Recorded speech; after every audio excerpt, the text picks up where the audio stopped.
This first Sunday in Lent launches us on a significant moment in our church year, the beginning of this 40-day season we call Lent, which is intended to be a time of prayer and reflection, and a time, too, of preparation for the great feast of Easter. Every year, the journey begins with the gospel story we heard a few moments ago, the story of Jesus going out into the wilderness to be tempted by Satan. I always imagined that I knew what this wilderness must be like, as picturing it in my head, until I had a chance to visit the Holy Land myself with a group of pilgrims and to experience the real thing. The area was called the Wadi Kelt, just south of Jericho, near where the Jordan River flows into the Dead Sea. It's a stretch of sand-colored hills stretching as far as the eye can see, and in the daytime glittering in the sun, dotted with boulders, a good deal of brush, and quite a few scorpions as well. It was as quiet a place as we had ever experienced. The only noise was the faintest breeze. Sometimes there seemed to be a slight humming in our ears, and we became aware of the noise our breath was making. Some said they could hear their hearts beat. Jesus must have been about 30 when this happened, about the age when people are asking questions about where their lives are going, maybe having second thoughts and imagining new paths. We're watching in this moment today the beginning of his ministry. As he makes his way down to the Jordan River where his cousin John is baptizing, and John then baptizes him. And after that experience of baptism, Jesus hears, as if with some inner hearing, a voice coming down from the heavens declaring, "You are my Son, the Beloved. With you I am well pleased."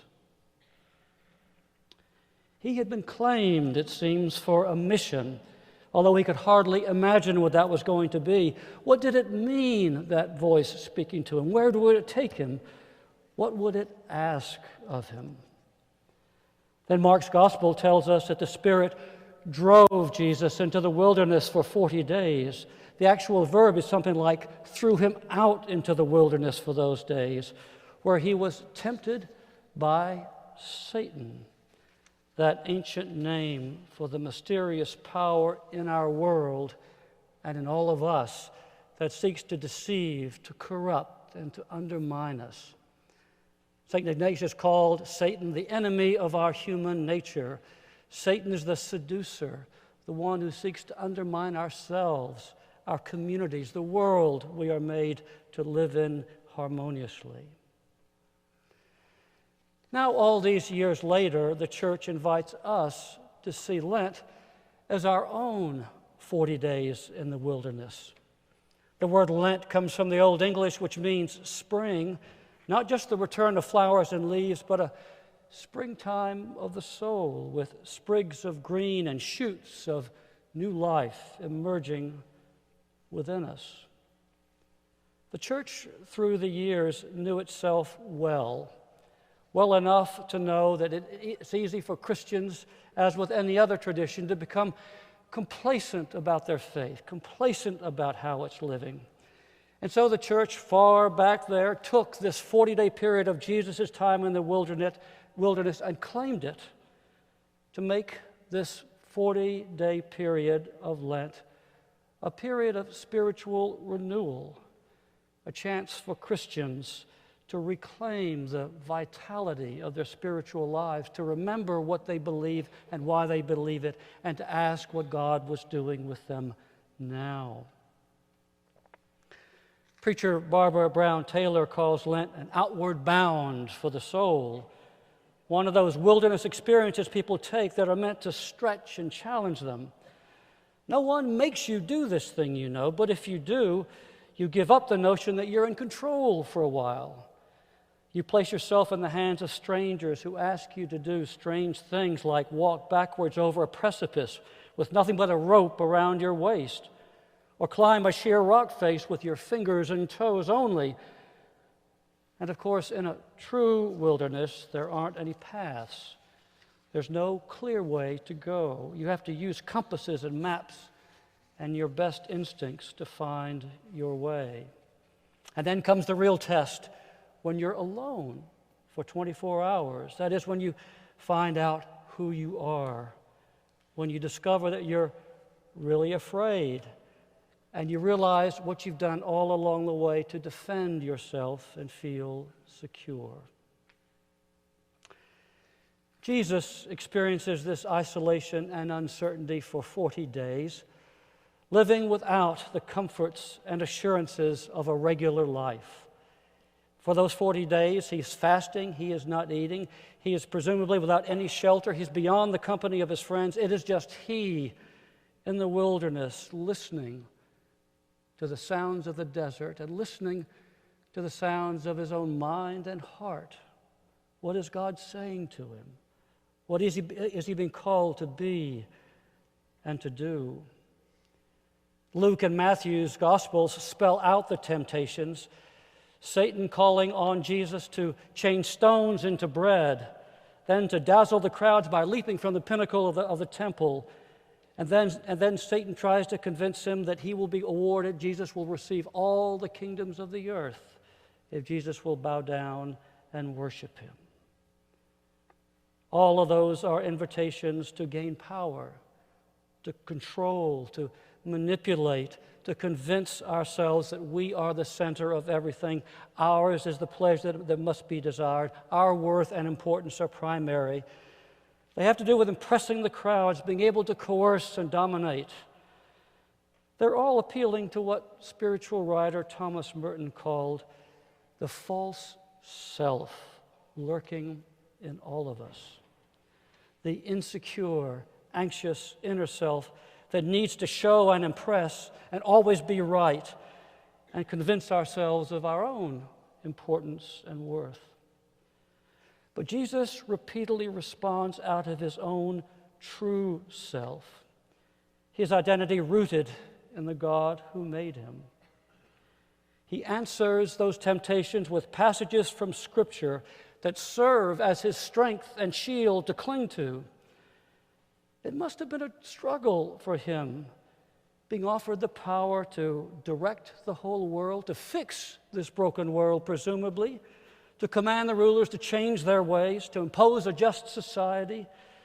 But he refuses this invitation to place himself at the center of everything. Lent is meant to be for us our own time in the wilderness. Every year we're given these 40 days to ask ourselves the questions that Jesus himself was asking. Who am I at my core? Is my life reflecting the person I'm meant to be? How am I letting my life get co-opted by fear or ambition or anger or attachment to images of myself that aren't true? 4 days ago, many of us had ashes rubbed on our foreheads as the priest said, "Remember that you are dust, and to dust you shall return." If we knew we were going to die tomorrow, would we be satisfied that we are living our truest lives? In one of Dorothy Sayers' mystery novels, there's a new and nervous young priest who's asked just on the spot to offer a prayer for part of the season, and he happens to stumble around in a somewhat weird way that ends up saying something that's pretty pertinent. He starts nervously to pray, and then he says, "Lord, teach us to take our hearts and look them in the face, however difficult that may be." What? Taking our hearts and looking them in the face is the center of what Lent in the wilderness for us is meant to be. Wilderness, of course, isn't something we encounter only in the 40 days of Lent. It's a place that in the course of our lives finds us. times when we find ourselves feeling strangely isolated and alone and not knowing where to turn, times when maybe we lost a job or a loved one or a relationship, a sense of where we're going, and the old tools, the old strategies aren't working anymore. Who am I now, we ask? What is God calling me into now? Who am I being called to be? And of course, this wilderness isn't just inside us. It doesn't take much imagination to see the work of the satanic seducer everywhere around us. Theologian Walter Wink says our world is often victimized by what he calls the domination system, in which one group unjustly controls and dominates another. If you've seen the great movie Selma about the crisis in the civil rights movement at Selma, you know what domination systems of racism look like and continue to look like. If you hear reports of the vast and widening gap between the incomes of the richest and the rest of the workers who are struggling, if you watch our climate and our earth deteriorating at a frightening rate, if you see the struggles of the disadvantaged youth of our city to find a life for themselves, if you look at the appalling violence of what is happening in the Middle East, you are looking at satanic energies loose among us. Energies we are called to face and to seek to respond to as part of the brokenness of the world Christ came to heal. There's a long tradition in Christianity of taking on a Lenten discipline, deciding to fast from something, giving up chocolate, for example, or ice cream, or taking on some activity, some good thing to do, maybe some spiritual practice. The problem can often be, though, that all Lenten disciplines do is teach us to be more disciplined. But Lent's after something bigger than that. It's meant to expose us, not only to the deepest energies in our lives, but to enable the Holy Spirit to free us from places we're caught. So today, I'd like to issue you a challenge. For the next 6 weeks of Lent, I invite you to create a place where you can go to connect with God and the real you. Last fall, I and a couple of my colleagues visited a large and remarkable church outside Chicago that's doing amazing work in helping people grow in their faith as a community. While we were there, the senior minister described a simple practice being used widely in his congregation, and he said it is changing the shape of their lives. It all began, he said, when a new member of his congregation some many years ago asked him how he could get started with a spiritual life. Where do you begin? And the minister said, go back to your home, find the most comfortable chair in your house, and place it so that it has your favorite view, maybe looking across the room or gazing outside, and then do a simple thing. Decide on a time of day that works for you, and go to that chair every day. Find the best time of day. Make your appointment to go there. Have a cup of coffee to take with you or a cup of tea to take with you. But commit yourself day in, day out to go to your chair. Settle in for 30 minutes if you can, 20 minutes if 30 minutes is too much. Open up the scriptures, the Gospel of Mark we're reading now. Read just a few verses and just sit and be open and see what it might be saying to you. You may rather do that with a book of devotions, but read just a little and be still and breathe simply and try to relax and listen to your life. Where are the pulls of the demonic? Where are you being frightened? Where are you lonely? Where are you being called? Someone nudging, something inside nudging you to do something big and creative. Think about your day, the challenges you're facing, and ask for God's guidance. The key, though, is to go to your chair regularly, every day if possible, or 2 or 3 times a week if that's too much.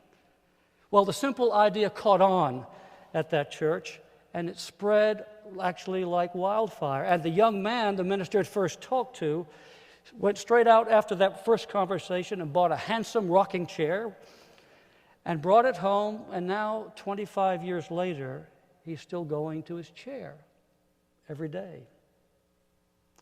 And one of the great themes of that parish now is, where is your chair? Where is the place you're going to go to meet God and your deepest, truest, searching, longing self? Where is the place where you can enter your own wilderness with God?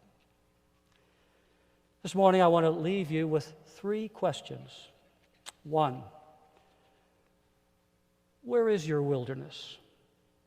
Where are you being tempted to be less than you are? Where are there voices calling you to be more than you are? What are you being invited to become?